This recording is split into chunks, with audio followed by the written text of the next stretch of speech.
1695. gadā Luijs 14. klusībā pavēlēja, lai kādai mūtinei mazā klosterī netālu no Fontainebleau piešķir dāsnu karaļa pensiju uz mūžu. Nekāds skaidrojums netika sniegts, un uzreiz sāka klīst baumas.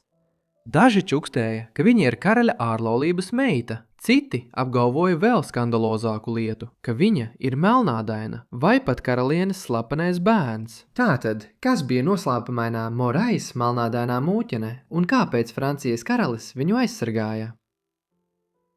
Svētās Ženēvivas bibliotēkas mākslas kolekcijā, kas ir nozīmīga bibliotēka netālu no Panteona, Parīzes centrā, ir izstādīts viens no interesantākajiem 17. gadsimta Francijā radītajiem glaznojumiem. Tajā attēlota melnādaina sieviete, kas ģērbusies kā mūķene. Gleznu radījis nezināms mākslinieks, visticamāk laika posmā no 1695. līdz 1700. gadam. Šī glezna attēlo Luīzi Mariju Terēzi, kas pazīstama kā Morais melnā mūķene, un tā ir ievērojama vairāku iemeslu dēļ. 17. gadsimtā bija ļoti neparasti vispār glaznot parastu mūķeni. Un vēl neparastāk ir tas, ka attēlotā sieviete bija melnādaila sieviete, laikā, kad Francijā ļoti maz cilvēku, nemaz nerunājot par klostera mūķenēm, bija melnādaini. Jo ievērojamāk ir tas, ka pati glazna gadsimtiem ilgi palika apslāpta. Tā tika atklāta tikai 2014. gadā, atrasta bēniņos, restaurēta un beidzot izstādīta publiskai apskatei. Nav skaidrs, ka dzimusi Morē melnā mūķene. Daži pētījumi liecina, ka viņa nākusi pasaulē ap 1664. gadā, bet citi viņas dzimšanas datumu nosaka vēl agrāk, 1650. gadu beigās. Diemžēl viņas portrets Svētās Ženēvijas bibliotēkā viņas situāciju nepadara skaidrāku. Mēs nezinām precīzi glaznas tapšanas datumu, tāpēc no tās nevaram noteikt, kad viņa ir dzimusi. Turklāt daļa viņas galvas ir aizsegta, un tā nav īpaši meistarīga glazna. Tomēr šķiet, ka viņa tajā izskatās ap 30 gadiem, vai varbūt vēlās 20. Praktiski nekas nav zināms par Luīzes Marijas Terēzes agrīno dzīvi. Tā vietā viņa parādās vēsturiskajos ierakstos 17. gadsimta 90. un 18. gadsimta 1. gados, kad vairāki tā laika ievērojami franču personāži sāka par viņu rakstīt. Turklāt mēs zinām, ka daudzi ļoti ievērojami aristokrāti apmeklēja viņu benediktīniešu klosterī Villasasonā, Morē. Tas atradās Francijas ziemeļu centrālajā daļā, netālu no Fontainebleau pils, kas bieži tika izmantota karaļa Luija 14. galma vajadzībām, īpaši rudenī, medību sezonas laikā. Tur viņu pazina kā melno mūķeni no Morē, viņas tumšās ādas dēļ.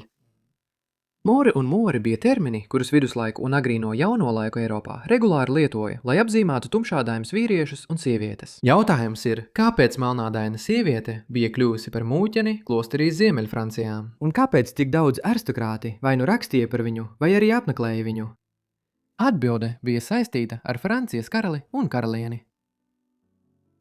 Jautājums par to, kas bija Luīzes Marijas Terēzes vecāki, ir vienīgais īstais iemesls, kāpēc mēs šodien par viņu zinām. Laikabiedri atzīmēja neprasto uzmanību, ko karaļnama ģimene viņai veltīja, un regulāri sprieda par to, kas viņa varētu būt. Interesanti, ka atkarībā no tā, kurai teorijai tic, tiek apgalvots, ka viņa bijusi vai nu Francijas karaļa ārlaulības meita, vai arī viņa sievas karalienes ārlaulības meita. Tie bija karalis Luijs 14., kurš valdīja visilgāk no visiem valdniekiem cilvēces vēsturē, un viņa sieva Marija Terēza no Spānijas. Luijs kļuva par karali 1643. gadā, kad viņam bija tikai 4,5 gadi, un valdīja līdz pat 1715. gadam. Viņam visa mūža garumā bija daudz mīļāko, un viņš pasaulē laida daudz ārlaulības bērnu. Marijas Terēzes gadījums, kā mēs redzēsim, ir saudabīgāks. Spānijas karaļa Filipa 4. meita. Viņa 1660. gadā apprecējās ar Luiju, kā daļu no miera līguma, kas izbeidza ilgi notiekošo karu starp frančiem un spāņiem. Viņa labi apzinājās sava vīra daudzās neusticības. Tomēr būtu bijis daudz šokējošāk, gandrīz neiedomājami, ja valdošā karaliene vai karaļa laulātā pati dzemdētu ārlaulības bērnus. Ņemot vērā šo fonu, Morai melnās mūķenes stāsts kļūst vēl noslēpumaināks. Ir 3 galvenās teorijas par Luīzu Mariju Terēzi un to, kāpēc karaļnams un galms viņai pievērsa tik lielu uzmanību. Pirmā teorija apgalvo, ka viņa bija karaļa meita. 17. gadsimtā Eiropas monarhi bija īpaši beidīgi slaveni ar savām ārlaulības attiecībām. Piemēram, Čārls II no Anglijas bija slavens ar to, ka viņš pat nezināja, cik bērnu viņam ir. Tāpat kā viņam bija daudz dažādu mīļāko, arī Luīs nebija izņēmums. Viņam bija ļoti daudz mīļāko, ar dažām, no kurām viņš kļuva par ārlaulības bērnu tēvu. Un ir pilnīgi iespējams, ka viņam varēja būt arī melnādaina mīļākā. Līdz 17. gadsimta vidum Francija bija kļuvusi par koloniālo lielvalsti, kas iesaistījās vergu tirdzniecībā starp Rietumāfriku un Karību jūras reģionu. Un, lai gan Luija laikā Francijā bija maz melnādainu sieviešu, tomēr dažas bija. Ir ticami, ka Luīs varēja kļūt par tēvu meitai ar melnādainu sievieti Francijas galmā, un pēc tam nosūtīja viņu uz klosteri, lai tur viņu audzinātu. Pēc tam viņš lika galveniekiem laiku pa laikam viņu apciemot, lai vēlākajos gados apraudzītu, kā viņai klājas, un viņai tika noorganizēta pensija. 1695. gadā, ja Luīs bija viņas tēvs, tad tas, iespējams, nebija vienreizējs gadījums. Informācijas ir daudz mazāk, taču šķiet, ka viņš iespējams ir bijis vēl vienas tumšādainas meitenes vārdā Dorotija tēvs. Viņa tiek pieminēta dažās vietās tā laika arhīvos, kas rada aizdomas, ka viņa bija slepena karaļa meita, taču pierādījumi par viņas eksistenci ir vēl trūcīgāki. Karalis Luis 14. bija slavens ar savu prasmi glabāt noslēpumus, slēpjot visu, ko viņš uzskatīja par nepiemērotu sabiedrības zināšanai, vai tās būtu valsts lietas vai dziļi personiskas lietas. Piemēram, viņa slepenās laulības ar Madame de Maintenantu 1683. gadā, tāpēc ir ticami, ka viņš varētu būt tēvs. Otrā teorija ir tā, kuru atbalsta daudz vēsturnieki. Šī teorija apgalvo, ka Moraises melnā mūķene patiesībā bija karalienes meita. 17. gadsimtā karaļnamiem bija ierasts savā galmā turēt cilvēkus, kurus uzskatīja par dīvainībām. Šajās grupās ietilpa punduri, kā arī cilvēki no Āfrikas. Viens no šādiem piemēriem bija Nabo, melnādains punduris, par kuru tika teikts, ka viņš dzīvoja galmā. Teorija apgalvo, ka neilgi pēc tam, kad viņas vīrs sāka savus neusticības gaitas, karaliene Marija Terēzija iesaistījās attiecībās ar Nabo. Rezultātā piedzima bērns, kuru vajadzēja slepeni nosūtīt uz klosteri, lai izvairītos no jebkāda karaļnama apkaunojuma. Tomēr šai teorijai ir vēl viens aspekts. 1664. gada 16. novembrī. Spānijas karaliene Marija Terēza dzemdēja savu trešo bērnu, meitu, kura oficiāli tika nosaukta par Mariju Annu. Tikai 6 nedēļas vēlāk bērns tika pasludināts par mirušu. Viņas ķermenis tika publiski izrādīts pirms apbedīšanas Sendenī. Tomēr šīs teorijas piekritēji uzstāja, ka bērns nekad nav miris. Viņi apgalvo, ka tika izmantots cits līķis vai pat tukšs zārks, lai noslēptu postošu noslēpumu. Princese bija melnādaina. Aleksandrs Bontons, karaļa diskrētais pirmais sulainis, it kā klusi aizveda bērnu prom no galma, nosūtot viņu prom stingrā slepenībā. Vispirms uz provincēm, pēc tam pa dažādiem klosteriem, līdz viņa beidzot pazuda benediktiešu klosterī Amorī. Tomēr šīs teorijas kritiki ir kategoriski. Marija Terēzija nevarēja būt māte, kas uzaugusi dziļi divbijīgā galmā, būtu neiedomājami, ka viņa dzemdētu bērnu no cita vīrieša, nevis no karaļa. Karaliskās dzemdības bija publiski notikumi, kurus cieši uzraudzīja galma ļaudis un ārvalstu vēstnieki, un neviens no viņiem nekad nav ziņojis par melnādainas princeses piedzimšanu. Ja tāds bērns būtu piedzimis, šīs ziņas būtu atbalsojušās visā Eiropā. Tā vietā daži vēsturnieki norāda uz drūmu medicīnisko realitāti. Marija Anna piedzima pēc smagām dzemdībām, priekšlaicīgi un smagi slima. Viņas āda skābekļa trūkuma dēļ kļuva tumša un violetīga. Šī detaļa vēlāk pārvērtās baumās. Melnās mūķenes vārds, Luīze Marija Terēze, noteikti liecinātu, ka viņa bija karalienes meita. Taču jāņem vērā, ka Luīze ir sieviešu atvasinājums no Luīs. Tātad šo vārdu varēja izvēlēties arī tad, ja viņa bija karaļa ārlaulības meita. Un tikai pēc vārda vien nevar automātiski secināt, ka Luīze bija bioloģiskā karaļa vai karalienes meita. Tā vietā viņai varēja piešķirt gan karaļa, gan karalienes vārdus, ja viņa bija karaļpāra atbalstīta bārene. Arī tas ir vairāk nekā ticami. Bija diezgan ierasti, ka kronis kļuva par zīdaiņu aizbildni. Piemēram, 17. gadsimta Francijā simtiem bāreņu sieviešu tika nosūtītas uz Jauno Franciju, mūsdienu Kvebeku. 17. gadsimta otrajā pusē karaļa Lūija 14. patronāžā, lai palīdzētu apdzīvot franču koloniju. Tur miljoniem Ziemeļamerikas iedzīvotāju šodien ir cēlušies no tās sauktajām karaļu meitām. Trešā teorija par Luīzi Mariju Terēzi ir tāda, ka viņa bija melnādaina bārene, kurai vienkārši tika piešķirta karaliskā patronāža. Tas izskaidrotu, kāpēc karalis 1695. gadā viņai piešķīra pensiju, un kāpēc galma augstmaņa laiku pa laikam tika sūtīti uz Morais, lai viņu apraudzītu. Mūsu avoti par Luīzi Mariju Terēzi nāk no vairākiem ievērojumiem franču aristokrātiem un galma personām karaļa Luija 14. valdīšanas laikā. Tie ietver, piemēram, karaļa pirmo brālēnu, Montpensier hercogieni, kura savas nemierīgās karjeras laikā pie galma rakstīja apjomīgu dienas grāmatu.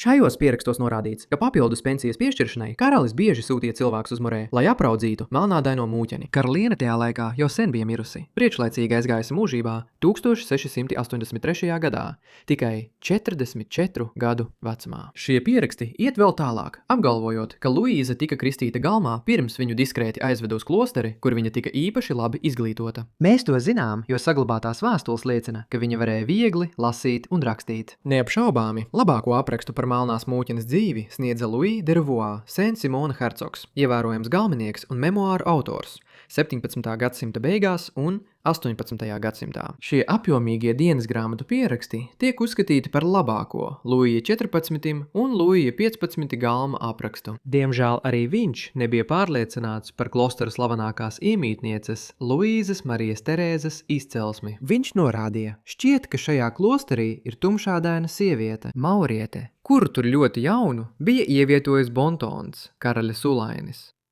Viņa saņēma vislielākās rūpes un uzmanību, bet nekad netika rādīta nevienam. Kad turp devās nelaiķa karaliene vai madāma de Mantenona, viņas nevienmēr viņu redzēja, bet vienmēr rūpējās par viņas labklājību. Viņa tika izturēta ar lielāku cieņu nekā visievērojamākie cilvēki, un pati ļoti novērtēja rūpes, kas tika veltītas viņai, un noslēpumainību, ar kuru viņa bija apvīta. Lai gan viņa dzīvoja pēc noteikta režīma, bija viegli pamanīt, ka viņa nav pārāk apmierināta ar savu stāvokli. Kādu dienu, dzirdot, kā monseņors medī mežā, viņa tā aizmirsās, ka iesaucās: "Mans brālis medī." Tika apgalvots, ka viņa ir karaļa un karalienes meita, bet ka viņa tika paslēpta savas ādas krāsas dēļ. Un izplatījās baumas, ka karalienei bija spontānais aborts. Daudzi cilvēki tic šim stāstam, bet vai tas bija patiesi vai nē, tas joprojām ir palicis noslēpums.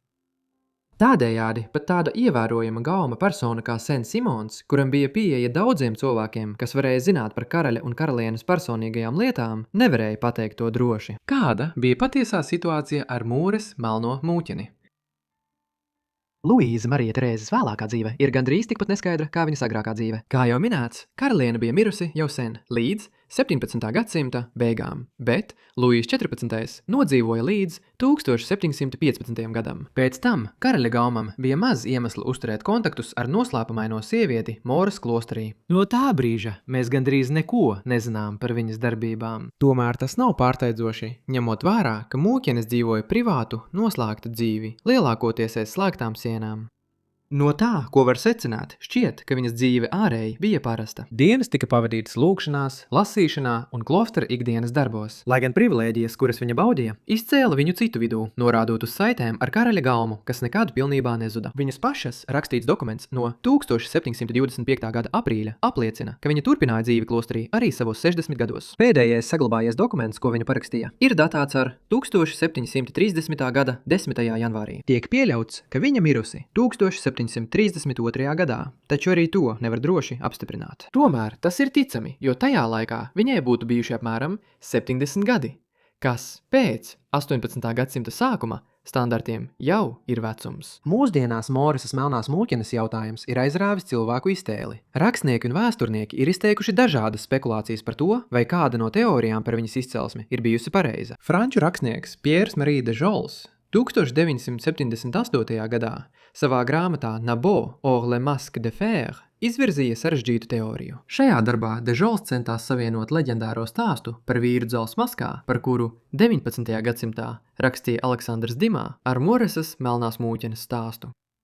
Viņš apgalvoja, ka vīrs dzels maskā, noslēpumainais ieslodzītais, kurš tika turēts Luija 14. valdīšanas laikā, patiesībā bija Nabol, melnās galma punduris, un ka viņš tika ieslodzīts pēc tam, kad karalis atklāja, ka karaliene pēc romāna ar viņu ir dzemdējusi Moresas melno mūķeni. Tas izklausās pēc laba stāsta, taču būtībā nav nekādu pierādījumu, kas to apstiprinātu. Tāpat kā Džolsa teorijai trūka vēsturiska pamatojuma. Tas tomēr izraisīja jaunu interesi par Luīzes Marijas Terēzes stāstu. Viņas un Nabo stāsts tika atspoguļots televīzijas seriālā Versaļa, kas tika producēts no 2015. līdz 2018. gadam. Tajā viņi sakoja teorijai, ka melnā mūtene bija karalienes meita. Viņas portreta atklāšana 2014. gadā arī izraisīja jaunu akadēmisko interesi par viņas stāstu, un pēdējo 10 gadu laikā par viņu ir parādījušies daudzi zinātniski raksti. Izstāde ar nosaukumu The Moors of More norisinājās musē Šarla de Bružē Rēmī Monā 2019. gada vasarā un rudenī. Līdz pat šai dienai Moras melnās mūķenes stāsts turpina mūs intriģēt. Diemžēl, visticamāk, mēs nekad droši neuzzināsim, kas patiesībā bija viņas vecāki. Liels paldies visiem, ka noskatījāties stāstu par melno mūķeni no Morē. Ceru, ka jums tas šķita interesants. Kā jūs domājat, kas bija viņas īstie vecāki? Vai domājat, ka tā bija karaliene? Vai domājat, ka tas bija karalis? Vai domājat, ka viņu pameta karaļnama ģimene? Rakstiet savas domas zemā komentāros. Es tiešām ar nepacietību gaidu tās izlasīt. Ja vēlaties vēl vairāk šādu noslēpumainu stāstu, arī to uzrakstiet komentāros zemāk. Un ceru, ka esat abonējuši manu kanālu un ieslēguši paziņojumus, lai saņemtu visus manus video tik līdz tos augšu pielādēju. Jebkurā gadījumā tas no manis šodien viss, tāpēc tiksimies nākamajā aizmirstajā dzīvē. Paldies!